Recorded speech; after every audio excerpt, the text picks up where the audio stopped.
everyone, this is Bushra Khan. Welcome to Sama Podcast. आज हम बात करेंगे इमरान खान की पिछली 2 एक्स वाइफ्स में से किसी एक एक्स वाइफ की।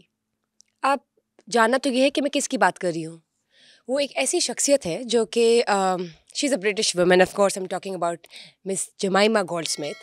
अपने बच्चों के कुशन के थ्रू वो अपने बच्चों के बाप को अभी तक सपोर्ट कर रही है, even after divorce as well. लेकिन बात तो ये है कि अब क्या मामला चल रहा है, होने क्या वाला है। सुनने में ये आ रहा है, and I really want to confirm it from our bureau chief mister Naeem Hanif, कि क्या ये सच है कि वो इमरान खान को जेल से निकालने में सपोर्ट कर रही हैं।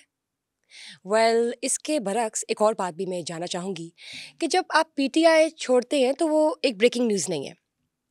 पीटीआई को जब आप ज्वाइन करते हैं तो वो एक ब्रेकिंग न्यूज़ है, ठीक है। लेकिन जो छोड़ के वापस ज्वाइन करे उसे क्या कहते हैं?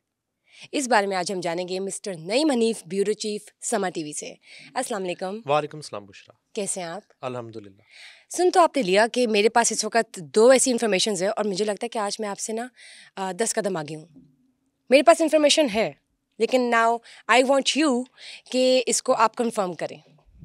अच्छा, मुझे सबसे पहले तो आप ये बताएं कि किसी की फाख्ता है जो इन्फॉर्मेशन लाती है? वो आपके पास भी है? किसी का तोते हैं वो इन्फॉर्मेशन लाते हैं, किसी के मौक्कल इन्फॉर्मेशन लाते हैं, किसी के चूहे इन्फॉर्मेशन लाते हैं। आपके पास क्या है? कौन मेरे इन्फॉर्मेशन पास देता है? जो भी है वो मैं आपके साथ आने वाली कुछ एपिसोड्स में रिवील करूंगी, लेकिन आपके पास जो है वो तो सबको ही मालूम है। You got a lot of information and that's obvious and no one can deny it, of course. तो तो मुझे फिर जवाब तो ये बनता है ना, मेरे पास तुम हो। मेरे पास तुम हो, मेरे पास मिस्टर नईम हनीफ है, ऑफ कोर्स। जाहिर है आप तो माशाल्लाह सीनियर हैं, इन्फॉर्मेशन आपके पास रोज़ की रोज़ कोई ना कोई ब्रेकिंग न्यूज़ आती है, और मैं इसलिए कहती हूँ कि मुझे आपका टाइम तो ये ज़रूर मिले। बहुत बड़ी खबर है, ये बहुत बड़ी स्टोरी है, ये बहुत बड़ी डेवलपमेंट है कि ऐसा क्या हुआ कि एकदम से जमाइमा गोल्डस्मिथ जो हैं वो प्रैक्टिकली मैदान में उतर आई हैं, चेयरमैन पीटीआई को अपने साबिक शोहर को बचाने के लिए, उन्हें जेल से निकालने के लिए, उनके फ्यूचर को महफूज बनाने के लिए, मगर वो किन टर्म एंड कंडीशंस पर। अब हो ये रहा है कि बिल्कुल आपकी इंफॉर्मेशन ठीक है, जमाइमा जो है पाकिस्तान में मुख्तलिफ हलकों से राब्ते में है। उन्होंने राब्ते शुरू कर दिए हैं।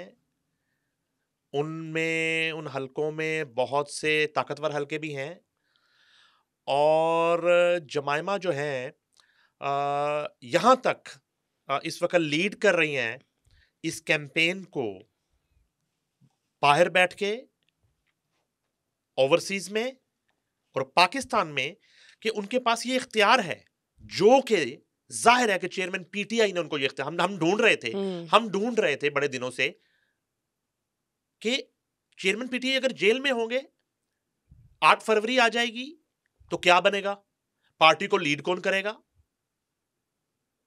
टिकट्स कौन तकसीम करेगा, बिहाफ पे कौन खड़ा होगा, ऑर्गेनाइज चीजों को कौन करेगा, इलेक्शन डे को कौन लीड करेगा। यही तो एक मतलब थी, हम लोग भी इस पैनिक सिचुएशन में थे कि कौन होगा जो फ्रंट पर आएगा। एग्जैक्टली हम कभी बात करते थे कि बुशरा बीबी होंगी, कभी हम बात करते थे कि उनकी सिस्टर अलीमा खान होंगी, कभी हम बात करते थे कि शायद उससे पहले चौधरी परवेज लाई जो है एक ड्रामाई अंदाज में बाहर आ जाएं और वो लीड करेंगे।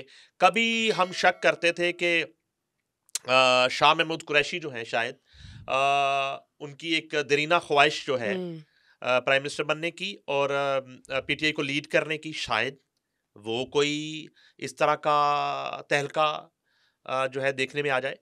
मगर ऐसा कुछ नहीं है। हुआ यूं कि सबसे पहली इंपॉर्टेंट बात यह है कि जमाइमा जो हैं वो अपने एक्स हस्बैंड चेयरमैन पीटीआई के साथ राब्ते में हैं। जब हम बात कर रहे हैं उनका उनके साथ जेल में मुकम्मल राब्ता है, पूरा राब्ता है। बल्कि उनके आगे चल के एक बात मैं आपसे पूछूंगी। देखिए उसमें सवाल ये होता है कि राब्ता किस तरह है।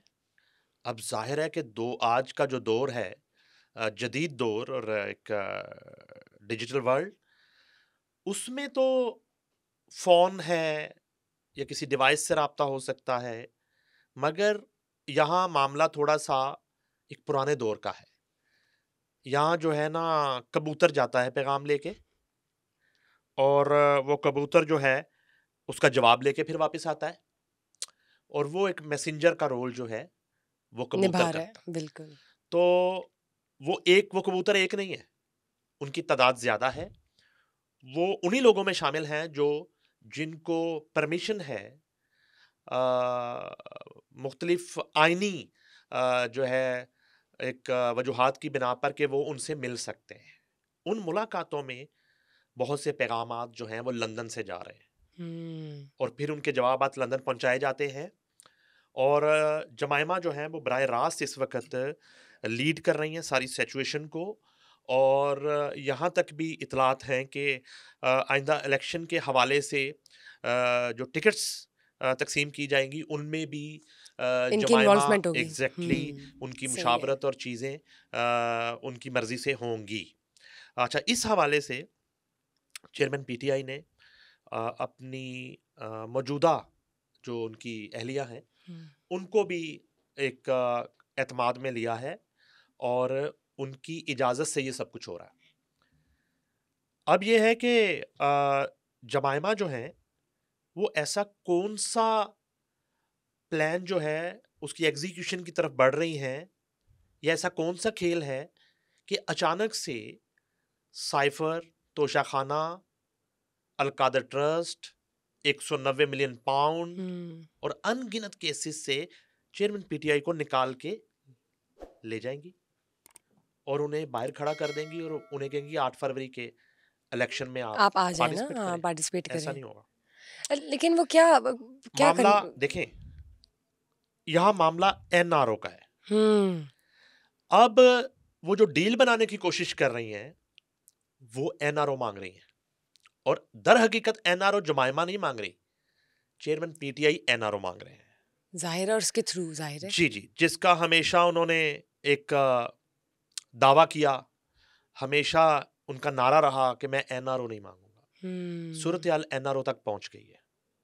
सूरत हाल एनआरओ तक बहुत ही पहुंच गई है, और मेरे ख्याल से पेचीदा है। इस वक्त इलेक्शन का मौसम है, शायद कुछ इस तरह का प्लान वो बना रहे हैं कि अगर उन्हें इलेक्शन से पहले एनआरओ मिल जाता है वो बाहर चले जाते हैं, और बाहर बैठकर जो है वो अपनी पार्टी को रन करेंगे, और बाहर बैठकर जो है वो सारे डिसीजन करेंगे, हम्म। बजाय इसके कि वो जेल में बैठ के इस इलेक्शन को देखें और लड़ें। एनआरओ मांगा जा रहा है, उसमें टर्म एंड कंडीशंस एनआरओ देने वाले जो हलके हैं उनकी तरफ से अभी तक मेरे पास मुसद्दका इतला नहीं है।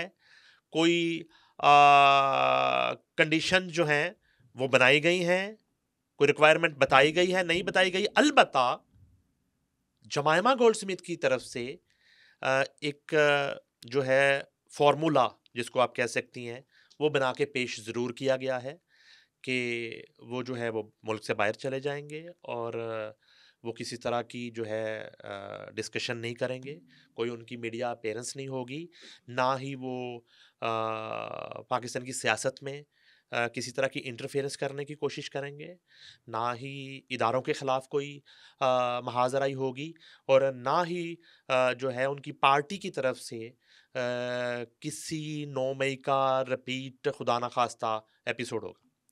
ये तमाम तर वो एक तजावीज़ कह लें, और एक वादे वईद कह लें, और एक एहतियाती तदाबीर, और एक माफ़ीनामा कह लें, ये उनकी तरफ से अभी तक चल रहा है। अब किस हद तक आने वाले दिनों में इस फॉर्मूले को एक्सेप्ट किया जाता है या नहीं किया जाता। अलबत्ता खबर यह है कि जमाइमा गोल्डस्मिथ जो है बिल्कुल एक प्रैक्टिकली अपने साबिक शोहर के लिए इस वक्त मैदान अमल में हैं, उन्हें बचाने के लिए और वो कोशिशें कर रही हैं, और ये कोशिशें सिर्फ और सिर्फ पाकिस्तान के अंदर नहीं जा रही, वो ये कोशिशें इंटरनेशनली जा रही है। एग्जैक्टली बिल्कुल। वो इंटरनेशनली लोगों से राब्ते कर रही हैं, लोगों से मदद मांग रही हैं, और बहुत सी जो है वो दूसरे मुल्कों की अहम शख्सियात से मुलाकातें भी कर रही राब्ते हैं, में बिल्कुल, और मुलाकातें मीटिंग्स एग्जैक्टली। हो रही है ये बिल्कुल। ये जो है ना इस वक्त खिचड़ी पक रही है, जिसकी तरफ बिल्कुल जो है ना आपका ध्यान नहीं जा रहा था, और आज आपने आप इस इशू मैं को सोचती पकड़ा। हूँ कि आप ना होते तो क्या होता। आपका मुझे टाइम बहुत कैसे अच्छा पता गुजरता, चलता? आपका टाइम बहुत अच्छा नहीं, गुजरता, मुझे कैसे पता आप कोई चलता अच्छा शो कि कर मेरे लेती। पास। नहीं जी नहीं, आपकी बदौलत और आपकी इन्फॉर्मेशन के बगैर तो ये शो, मैं समझती हूँ ये शो ही नहीं है। मतलब आप जो इन्फॉर्मेशन माशाल्लाह देते हैं और जो आप अंदर थैंक की यू, बातें बताते हैं अपनी फाख्ता के थ्रू, शुक्रिया। Obviously the audience watching and audience also can evaluate themselves. NRO की बात हो रही थी, तो मिस्टर नईम हनीफ मुझे ये बताइए कि अगर एनआरओ मिल गया, या आपको लगता है अगर मिल गया तो क्या होगा? कंपटीशन टफ है। अच्छा, एनआरओ देखें, ये कोई एक अनहोनी नहीं है। इस मुल्क में जो है वो पहले भी एनआरओ हुए हैं। एनआरओ के ज़रिए ही नवाज शरीफ जो हैं वो जेल से बाहर गए हम्म। और दोबारा प्राइम मिनिस्टर बन गए। एनआरओ के ज़रिए ही वो जेल से फिर लंदन गए, 4 साल बाद वापस आए हैं, और वो दोबारा चौथी He's- मरतबा वज़ीर-ए-आज़म बनने जा रहे हैं। बिल्कुल तो एनआरओ कोई ऐसी दवाई नहीं है कि जो मिलना मुश्किल है, बल्कि जो मिल सकती है। जी जी, वो जो कुछ खास लोगों को सूट करती है, कुछ खास को नहीं सूट करती, किसी को उसका रिएक्शन हो जाता है, किसी मतलब को मिल सकती है उसके कुछ नॉर्मली। साइड इफेक्ट्स हैं, ऐसा कुछ नहीं है। ठीक है। एनआरओ हर उस शख्स के लिए एक मीठी गोली है जो हिम्मत हार देता है, जो हार मान लेता है, जो घुटने टेक देता है, जो अपने नज़रिए से हट जाता है, और जो जिसके मुल्क और कौम की खिदमत के तमाम तर दावे झूठे और जालसाजी पर मबनी होते हैं। हम्म। तो उन लोगों के लिए एनआरओ जो है वो बिल्कुल एक बड़ी मीठी दवाई है, जिनसे फौरी रिलीफ मिलता है, और वो कैदोबंद की सोबतों से निकल कर, और जेल ट्रायल से निकल कर, और मुख्तलिफ केसेस से निकल कर, वो आराम से जाके ठंडे मुल्कों में अपनी ज़िंदगी गुजारना शुरू कर। आप ये देखिए, आप बिल्कुल ठीक कह रहे हैं, लेकिन if I just think about it, तो नवंबर का एंड चल रहा है and now we are just 2 months away, December and January, from general elections. फरवरी का जो फर्स्ट वीक है वो तो मैं काउंट ही नहीं करती, लेकिन आप देखिए इन 2 महीनों में पता नहीं क्या ट्विस्ट और क्या ट्रबल्स आने वाली हैं हमारे पूरे पाकिस्तान में, क्या सूरत हाल पैदा होगी। सारी पार्टीज जो है कंपटीशन में है, it's a tough competition. NRO मिल गया ना, एनआरओ अगर मिल गया तो फिर एक नई सूरत हाल आएगी, फिर आप मुझे एक नई इन्फॉर्मेशन देंगे कि अब क्या बन रहा है। ज़ाहिर है बाकी पार्टी से भी एक हलचल तो मचेगी एग्जैक्टली कि मिस्टर चेयरमैन पीटीआई को अगर एनआरओ मिल गया है तो अब क्या होगा। ये बड़ा अच्छा इट्स अ बिग स्टेप। बड़ा अच्छा पॉइंट आपने उठाया। देखिए, आप जो बात कर रही हैं ना, इस वक्त तो वाकई सूरत हाल ये है कि सुनियां हो जन गलियां ते विच मिर्जा यार फिरे, कोई मुकाबले में ही नहीं है, अभी नहीं है कोई मुकाबले कोई में, मुकाबले में नहीं है। कोई चाम नहीं है, फैसिनेशन नहीं है। अब ये है कि जब एनआरओ की सूरत हाल बनती है, चाहे चेयरमैन पीटीआई बैरून मुल्क ही क्यों ना बैठे हों, मगर एक हलचल की सूरत मचेगी हाल, और मचेगी, एक हलचल कंपटीशन की मचेगी। सूरत हाल, और एक मुकाबला, और फिर वो इतना जिसको कहते हैं ना वो देसी घी का हलवा नहीं होगा कि आराम से आप खा लें। अभी लग रहा है ना काम है, इलेक्शंस एग्जैक्टली। की जो अभी प्रेपरेशंस है और प्री प्रोडक्शन है, काम है। अभी जब वो अगर सपोजिटली, वी डोंट नो कि क्या होगा कल या परसों, लेकिन हमें ये सोचती हूँ कि अगर हो गया एनआरओ एक्सेप्ट, तो वो जो ये जो काम है, ये जो सारा पेशेंस है, ये जो सारा मतलब इलेक्शंस एक तरह से ठंडे पड़े हुए हैं, वो उजागर हो वो तो जाएंगे। ठीक है, उजागर तो ये तो आपका शौक है ना कि उजागर हो जाएं। अब आपकी शौक के लिए अपने इक़्तिदार मुझे और तो अपनी लगता है अपनी इक़्तिदार और अपनी कुर्सी और अपनी वज़ारत उज़्मा लोग रिस्क में डाल दें, सिर्फ एक बुशरा के शौक के लिए, कि वो कहती नहीं ज़रा मज़ा नहीं आ रहा, मैं तो ज़रा चाहती हूँ, हो मैं जाए चाहती हूँ कहना जरा वो भाई जैसे, नहीं। मैं चाहती हूँ कि आपको पता है एक शौक होता है कि जस्ट जैसे ड्रामा होता है, मैं ये सोचती हूँ अक्सर कि ट्विस्ट क्यों नहीं आ रहा भाई, कोई ऐसी चीज़ हो ना जो आपको अट्रैक्ट करे। लेकिन इससे बड़ी बात तो ये है मिस्टर नईम हनीफ कि आप ये सोचें कि इमरान खान तो वो शख्सियत है जो कहते थे कि मैं एनआरओ नहीं लूंगा, मैं एनआरओ नहीं लूंगा, लेकिन अब तो आप ठीक कह रही हैं। उन्होंने पहले ये कहा कि मैं एनआरओ नहीं दूंगा, पहले ये भी कहा, हमेशा कहा कि नहीं दूंगा, और दिया। मियां नवाज शरीफ जो हैं वो एनआरओ के जरिए गए ना, तो किसने एनआरओ दिया? उस वक्त प्राइम मिनिस्टर ऑफ पाकिस्तान कौन थे? दिया। पहले कहते रहे नहीं दूंगा, फिर ये भी कहते रहे, जैसे आप फरमा रही हैं कि मैं नहीं लूंगा, 1000 दफा कहा मैं एनआरओ नहीं लूंगा। जब कहा नहीं दूंगा तब दिया, अब कहा नहीं लूंगा अब ले रहे हैं। ये क्या मतलब जाहिर, अब तो हम देख सकते हैं आप कि किस क्या प्रोग्राम के सूरत-ए-हाल है। बाद दोबारा यू टर्न ना ले लें। अब देखें, ये उनका करियर भरा पड़ा है इन चीज़ों से, और यू टर्न से। बेसिकली ये भी एक वो मशहूर है यू टर्न लेने के लिए ना? बहुत बड़ा यू टर्न है। उन्होंने मैं छोटी सी मिसाल दे देता हूँ कि एक दफ़ा आपको याद होगा, कंटेनर पे चढ़ के बिजली के बिल जो जला दिए थे, याद है आपको? और उन्होंने उकसाया था पाकिस्तानी कौम को कि ये सिविल नाफरमानी की एक तहरीक शुरू कर दी थी कि आप जो है बिजली के बिल जमा नहीं करवाएंगे, और ये देखें मैं बिजली के बिल जला रहा हूं अपने घर के। आपको पता है, अगले दिन सुबह जमान पार्क के उनके दोनों बिल जमा हो गए। और ये स्टोरी ब्रेक की थी जुल्फकार अली महतू ने, जो आजकल समा का हिस्सा है, उस वक्त किसी निजी टीवी में थे। उन्होंने अगले दिन ये स्टोरी ब्रेक कर दी। एक बिल इनकी वालदा के नाम पे था, मरहुमा शौकत खानम साहिबा के नाम पे, दूसरा बिल इनकी सिस्टर के नाम पे था, मीटर, और दोनों के बिल सुबह जमा करवा दिए। रात को पूरी कौम को उकसा रहे हैं कि कौम को बिल जमा पागल नहीं किया हुआ करवाने। है, नहीं कौम को पागल किया हुआ है, एंगेज किया हुआ है एग्जैक्टली। इस तरह की चीजों से तो जो अनएथिकल है। इस तरह के और मैं खुद कितने कितने वाकयात बताऊं। आपने यहाँ से पेपर निकाला कि बताने ये तो आपको साइफर है, पढ़ेंगे, ये बताने तो आपको साइफर है, पढ़ेंगे। ये हाँ, साइफर है, साइफर वाला जो केस और है। आपने उसको एक साजिश करार दे दिया, और आपने जो है ना पता नहीं कितना बड़ा एक राज अफशा किया उस दिन। हम्म। और आज जो है वो जितनी इन्वेस्टिगेशन हो चुकी है, जो मेरे पास इतला है, वो सब ड्रामा था। उसमें कोई हकीकत नहीं थी, राइट। उसमें कोई साजिश नहीं थी, उसमें कोई इनकी हुकूमत गिराने की एक मूव नहीं थी। सिर्फ आपने मुल्क को बदनाम किया, अपने इदारों को बदनाम किया। आपने हर इदारे पे इल्जाम लगाया, हर पार्टी पे इल्जाम लगाया कि ये सब मिलके इन्होंने साइफर किया।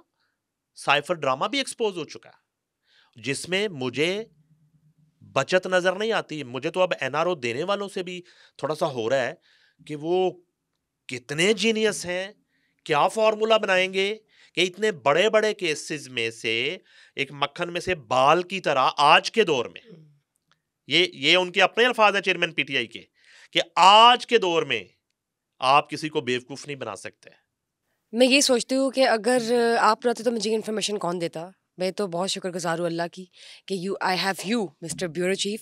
मुझे अब एक और बात बताएं कि मैंने सुना था कि जब आप पीटीआई छोड़ते हैं तो it's not a big deal, लेकिन जब आप पीटीआई ज्वाइन करें तो एक ब्रेकिंग न्यूज़ होती है कि भाई, क्योंकि आजकल जो सूरत हाल है तो उसमें तो ब्रेकिंग न्यूज़ है कि फ़लाँ ने पीटीआई ज्वाइन कर ली और फ़लाँ ने। लेकिन छोड़ के ज्वाइन करने वाले को हम क्या कहेंगे? यार ये तो देखो, आपके सवाल में ही आप जवाब भी है, और एक तहलका अंगेज किस्म का of course I know that, लेकिन जो आई ना वांट यू टू तजस्सुस से। भी है कि आज जब हम ये शो कर रहे हैं, आज के दौर में ये तो खबर रही नहीं कि फलां फलां फलां फलां फलां जो विकटें गिरने की बात की जा रही थी, अब तो विकटें नहीं, पत्तों की तरह पूरी पीटीआई झड़ चुकी है, पत्तों की बिल्कुल तरह। वाइप्ड अब वो आउट। जो शजर था जमान पार्क का, वो तो इस कदर वीरान हो चुका है हाँ, कि सूखा आज पड़ा है। कैंडिडेट ढूंढना, ढूंढने से नहीं मिलता कैंडिडेट पूरे मुल्क में कि जो पीटीआई के टिकट सिलेक्शन लेना चाहता है। और हो क्या रहा है, 2 3 4 electables, non electables, ticket holders PTI छोड़ने की खबर आ रही है। अचानक से खबर ऐसी आए कि फलां शख्सियत, माजी में बड़े बड़े ओहदों पर फाइज रहने वाली शख्सियत, और वो अचानक से अनाउंस करें कि वो पीटीआई ज्वाइन कर रहे हैं। ये एक इतना बड़ा ट्विस्ट है मैं ये सोच रही हूँ कहानी कि ये में। डिसीजन मेकिंग किस वजह से आई है, मैं क्योंकि बताता हूं, मैंने पर्सनली भी जब उनसे मेरी मुलाकात हुई, बात हुई, तो इसके मैं पीछे यही भी सोचती हूँ। इसके पीछे भी जो है ना वो जमाइमा गोल्डस्मिथ है। यानी उन्होंने कन्विंस कर लिया ना? उन्होंने लंदन में उन शख्सियत से मुलाकात की है। मुलाकात में जो है तय पा चुका है, और अगले 5 से 6 रोज में ये बाकायदा अनाउंसमेंट हो जाएगी। उस शख्सियत ने जमाइमा से मीटिंग की, जमाइमा ने उन्हें कन्विंस किया। उसके बाद जमाइमा ने अडयाला जेल में पैगाम भेजा। आप सोचिए, लंदन में बैठी हुई एक खातून जो है, उसकी नेटवर्किंग देखिए। कितनी स्ट्रांग है। उन्होंने जो है पैगाम भेजा और इजाजत ली कि फलां शख्सियत जो माजी में आपको छोड़ गई थी वो दोबारा ज्वाइन करने वाली हैं, करना चाहती हैं, और उन्होंने अलाउ कर दिया कि ठीक है, अगर आपकी रजामंदी है इसमें तो मुझे कोई एतराज नहीं है। और आज जारी बात है, डूबते को तिनके का सहारा वाली मिसाल है ना, उनके लिए तो आज वो शख्सियत का ज्वाइन करना उनके लिए इतना बड़ा रिलीफ है, इतना बड़ा रिलीफ है कि यू कांट इमेजिन। मतलब ही फील्स इलेटेड, एग्जैक्टली, मतलब मोटिवेशन मिल गई है कि कोई आ रहा है और वापस। हाँ, ये भी तय पाया कि अब जाहिर है कि जब वो शख्सियत पीटीआई ज्वाइन करेगी तो ये अब फूलों की सेज तो रही नहीं, ये तो कांटों की सेज है। यहाँ पर तो पांव जख्मी होंगे, यहाँ पर तो तकलीफें आपको सहना पड़ेंगी, और वो सब कुछ जो उस जमात ने किया आपको वो ऑन करना पड़ेगा। मुझे एक बात बताइए, 9 मई किया, हाँ जी, आपको ऑन करना पड़ेगा। साइफर ड्रामा किया, आपको ऑन करना पड़ेगा। आपको तोशा खाना ऑन करना पड़ेगा। आपको अलकादर ट्रस्ट ऑन करना पड़ेगा। आपको 190 मिलियन पाउंड स्कैंडल ऑन करना पड़ेगा। ये सारे का सारा गंद जो है ऑन तो करना ये लाइबिलिटीज, ये तमाम तर जो किया धरा है, आपको वो ऑन करना पड़ेगा। जब आप आके खड़े होंगे चेयरमैन पीटीआई के साथ, तो तय ये पाया है कि वो शख्सियत जो है वो ज्वाइन करने के बाद पाकिस्तान नहीं आएगी। वो जमायमा के साथ मिलके ओवरसीज में ही मामलात बैठ के वहां पे पीटीआई को रन करेंगे। लेकिन मैं ये सोचती हूँ कि ये कैसे हो गया। जहाँ तक मुझे याद है कि वो तो किसी और पार्टी में बिल्कुल मतलब किसी और पार्टी में वो बिल्कुल इन्वॉल्व हो चुके थे, तो एकदम से उसी पार्टी को छोड़ के दोबारा उसी पार्टी में आ जाना पीटीआई में, हाउ इज दैट पॉसिबल? क्या जमाइमा ने ऐसा क्या कन्विंस कर लिया? लगता है उनकी कन्विंसिंग पावर्स बहुत स्ट्रांग है। देखिए, आप बचपन में ही होस्ट बन गई थी, आपने कभी से सोचा था कि ये हो जाएगा? हो गया, आप मुल्क की इस वक्त नंबर 1 होस्ट है। तो आप जब ये हो सकता है कि बुशरा खान जो है वो इतनी बड़ी होस्ट बन गई है, तो मैं ये भी सोच सकती हूँ कि वो शख्सियत वापस आ सकती है। क्या नाम है इस शख्सियत का? कुछ भी हो सकता है बुशरा। नाम क्या शख्सियत का मुझे याद नहीं आ रहा, मैं चाहती हूँ जरा आप नाम बता दें। नाम सबसे पहले मैं ही बताऊंगा, ये भी आपको बता दूं, सबसे पहले मैं ही बताऊंगा। कब बताएंगे? लेकिन मैं तो लंदन नहीं जा रहा, मैं तो इधर ही हूँ, कभी भी बता दूंगा। हमारी ऑडियंस जानना चाहती है कि नाम क्या है। देखो, आपका शो जो है ना वो तो इस तरह चल रहा होता, गुजरते हुए कभी भी आ जाऊंगा शो में, उसमें क्या मसला। चले फिर कब तक बता रहे हैं? मैं इनको जरा within days, not within days हम बता देंगे विदिन डेज हम वो बता कौन देंगे। सी शख्सियत है। एक बात बता दूं जी, एक बात बता देता हूँ, जी इशारा। जी। वो शख्सियत पीपल्स पार्टी में भी रही, बेनजीर भुट्टो के साथ उनके बड़े करीबी ताल्लुकात रहे। वो नून लीग में भी रही, मियां नवाज शरीफ के साथ उनके बड़े करीबी ताल्लुकात रहे। वो शख्सियत जो है पाकिस्तान तहरीक इंसाफ में भी रही, उनके बड़े अच्छे मरासिम रहे। वो शख्सियत आजकल किसी और पार्टी में भी है। तो मैं यही सोच वो रही हूँ, बड़ी अनथक शख्सियत है, मेरा उनसे बड़ा मेरे ख्याल से बहुत चैलेंजिंग शख्सियत है वो, और बहुत डेयरिंग है, बहुत कॉन्फिडेंट है, क्योंकि एक पार्टी दूसरी पार्टी एक्सपीरियंस ले रहे हैं। मुझे लगता है वो हर पार्टी पे जाके खुल के जीना चाहिए, लेकिन ऐसे मौके में पीटीआई में आकर वो क्या करेंगे? मैं आई जस्ट वंडर। देखिए, डांस तो कर नहीं सकते क्योंकि वो जलसे हो नहीं रहे डांस वाले। वो म्यूजिकल जो जलसे होते थे पीटीआई के, जिनमें डांस देखने को मिलता था और इतने लोग डांस देखने के लिए चले जाते थे और पूरी तो अब ये है कि वो भी नहीं हो सकता। बिल्कुल, तो कुछ ना कुछ तो होगा। चले, I am also looking forward to it. Obviously ये तो सब भी जानना चाहते हैं कि एकदम से उन्होंने भी यूटर्न नहीं लिया, जाकर वापस आना भाई, और वो भी इस सिचुएशन में, इस पॉइंट पे, जबकि वो एक ऑलरेडी आने वाली पार्टी में इन्वॉल्व हो रहे यार थे। इसके साथ उनकी हिम्मत की भी तो दाद दें ना। हिम्मत, मैं यही तो कह रही हूँ कि हिम्मत की दाद तो दें आप। तो यहाँ पे फवाद चौधरी आपको क्यों याद नहीं आ रहे? आप फवाद चौधरी की बड़ी साइड लेती हैं बुशरा, मैंने नोट किया है। फवाद चौधरी को मैं कहती हूँ, चले कोई बात नहीं। फवाद चौधरी ने कौन सी पार्टी छोड़ी क्लास में थी? बच्चे नहीं भाई होते। कितनी पार्टियां बताऊं? पीपल्स पार्टी बताऊं, सिवाय नून लीग के, जिसकी अब वो ख्वाहिशमंद है नून लीग ज्वाइन करने के। और मेरे पास इतला है कि मरियम नवाज ने इनकार कर दिया उनको लेने से। तो फवाद चौधरी ने कौन सी पार्टी छोड़ी? सिर्फ वो पार्टी छोड़ी जो लेट नाइट होती है, बाकी तो तमाम पार्टियां ज्वाइन कर ली उन्होंने। तमाम पार्टियों में उन्होंने जो है वो पॉलिटिक्स की जाके। ये हमारे पॉलिटिकल लीडर्स हैं, देखें ना कि इनसे सीखें, ये लोग क्या कर रहे हैं। डिसीजन मेकिंग पावर ही नहीं है इनमें, कंसिस्टेंसी नहीं है इनमें। ये सारी बात है। लेकिन चले, thank you for your time here, because कल या परसों हम दोबारा मिल रहे हैं, क्योंकि मैं आपको ऐसे नहीं जाने दूंगी। आपने बताना है उस शख्सियत का नाम जिन्होंने एक यू टर्न लिया है। वैसे तो इमरान खान मशहूर थे यू टर्न्स लेने में, लेकिन इस बार उन्होंने लिए इमरान खान के लिए पीटीआई से निकल कर वापस पीटीआई ज्वाइन करना इज़ अ बिग डील, और वो भी इस वक्त। लेकिन we will figure out and we will let you guys know in a couple of days कि हु इज़ दैट पर्सनैलिटी। लेकिन till then you guys will have to stay tuned with us, and do not forget to share, like, and subscribe at Sama Podcast. Busha Khan's leaving off to you as well. Thanks. Bye bye.